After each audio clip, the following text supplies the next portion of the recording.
Por ejemplo, vamos a analizar este ejemplo en el que se nos propone calcular los trabajos involucrados a presión constante y los cambios de energía interna para las siguientes reacciones. Fíjense que la primera reacción es la formación de agua líquida a partir de hidrógeno y oxígeno, ¿sí? O sea que el delta H asociado a esta reacción es lo que conocemos como la entalpía de formación del agua líquida. Y la reacción 2 es la misma reacción, pero para formar agua gaseosa. O sea que el cambio de entalpía asociado a esta reacción es lo que conocemos como cambio de entalpía de formación del agua gaseosa. Para calcular el trabajo de expansión, dijimos, debemos calcular cuál es el cambio en el número de moles gaseosos. Para la primera reacción, este cambio, fíjense, es menos 3 medios, ¿sí? No tengo ningún producto gaseoso y tengo un mol de hidrógeno y medio mol de oxígeno. O sea que es menos 3 medios el cambio en el número de moles gaseosos. Para la segunda, en la que se forma una especie gaseosa, tengo un mol de producto gaseoso menos un mol de hidrógeno y un mol de oxígeno, y medio mol de oxígeno. Entonces la diferencia es menos un mol, menos 0,5 moles, perdón. Entonces, directamente, si conociera el cambio de entalpía de reacción y el cambio de entropía, de energía interna de reacción, eso va a ser el trabajo asociado al cambio de expansión y es directamente el cambio en el número de moles gaseosos por RT.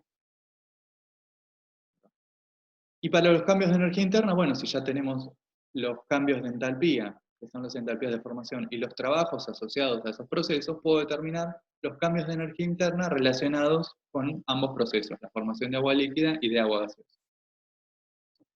En general, hay algunas definiciones en termoquímica, por ejemplo, la definición del estado estándar. Ya hablamos bastante del estado estándar y se lo define como aquel estado a presión unitaria.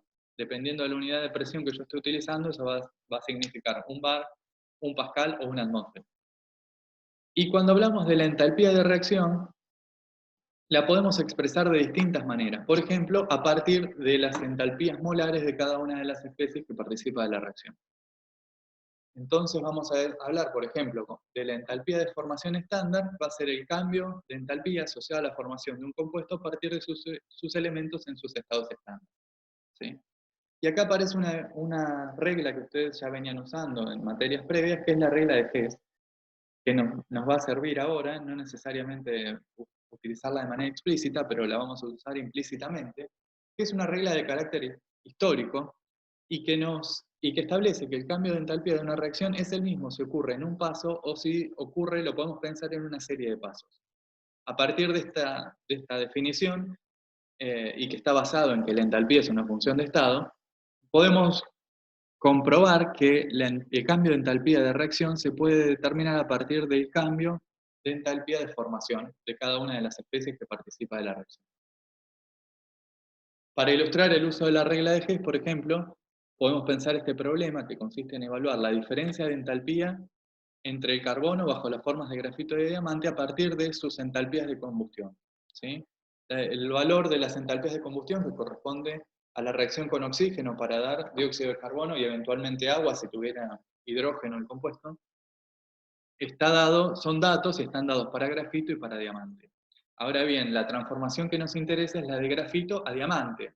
Como podemos pensar esta transformación combinando estas dos anteriores, como la primera y la segunda invertida, si sumáramos la primera y restáramos la segunda, entonces el cambio de entalpía de reacción lo podemos pensar de la misma manera, como el cambio de entalpía asociado al proceso 1 menos el cambio de entalpía asociado al proceso 2.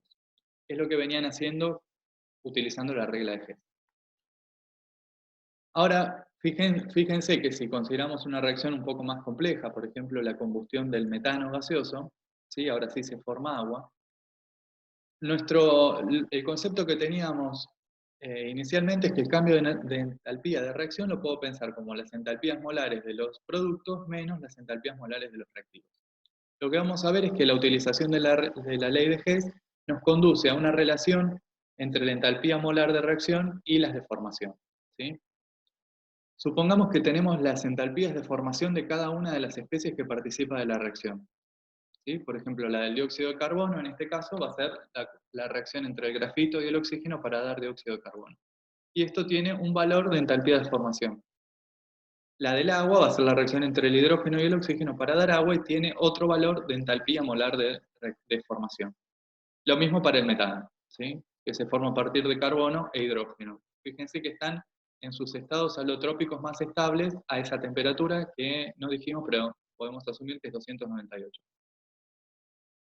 Entonces, si despejáramos de cada una de estas reacciones las entalpías molares, ¿sí? Fíjense, la entalpía molar del dióxido de carbono la despejo de la primera relación, que es la deformación del dióxido de carbono. Lo mismo la del agua y la del metano. Puedo escribir la entalpía molar de reacción, el cambio de entalpía molar de reacción, a partir de las entalpías absolutas molares de cada una de esas especies. Y si reemplazamos por las expresiones anteriores, reordenando, lo que obtenemos es que el cambio de entalpía molar, fíjense, reemplazo cada una de ellas, uso los coeficientes estequiométricos correspondientes, y lo que se obtiene después de simplificar es que el cambio de entalpía de reacción lo puedo determinar a partir de los de formación. Y el de formación de la especie pura, en este caso el oxígeno, no aparece en la cuenta, porque correspondería, como dice acá, al proceso de formación de oxígeno a partir de oxígeno. O sea, es la diferencia entre la entalpía molar del oxígeno gaseoso y la entalpía molar del oxígeno gaseoso. ¿Sí? Esta regla que tenemos acá es de carácter general. Lo dedujimos específicamente para el caso de la combustión del metano, pero en general puedo escribir que el cambio de entalpía molar de reacción se puede determinar a partir de la sumatoria de las entalpías molares de formación. Y puedo considerar que para una sustancia pura, un elemento puro, la entalpía molar de formación es cero. Bueno, lo siguiente que vamos a ver es la dependencia de la entalpía y del cambio de entalpía de reacción de un proceso, pero en general nos interesa el de reacción, con la temperatura.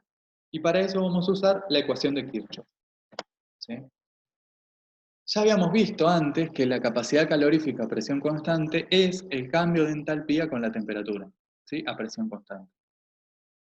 Y vimos que la capacidad calorífica a presión constante varía, depende del estado de agregación de una sustancia. En particular vimos que para un sólido, cuando la temperatura tendía a cero, su valor tendía a cero, y aumentaba a medida que aumentaba la temperatura. ¿Sí? La capacidad calorífica es la cantidad de calor que necesito entregarle a un sistema para aumentar en 1 grado centígrado o Kelvin su temperatura. Entonces, por su significado físico, la capacidad es siempre un valor positivo. Se encuentra además que es mayor para los líquidos que para los gases y que aumenta con la temperatura. Entonces, a partir de esta relación, fíjense que tenemos la capacidad calorífica para el sólido, tengo el estado sólido hasta la temperatura de fusión, después voy a tener el estado líquido, que tiene otra capacidad calorífica, hasta la temperatura de ebullición, luego cambio al estado gaseoso y voy a hablar de la capacidad calorífica del vapor. A partir de esta relación puedo obtener cómo varía la entalpía molar, por ejemplo, de una sustancia pura, por integración de esta ecuación. Entonces, si yo graficara cómo es la entalpía molar de una sustancia pura, que sería integrar este gráfico, voy a tener que tiene un valor a 0 Kelvin, ¿sí? Que vamos a tomarlo como H0, es un valor al que no se puede acceder experimentalmente, pero es un valor constante, una constante de integración. Y lo que voy a tener es cómo varía la entalpía molar en función de la temperatura. Bueno, va a ser al principio la integral de esta curva, de la capacidad calorífica del sólido, perdón, ¿sí?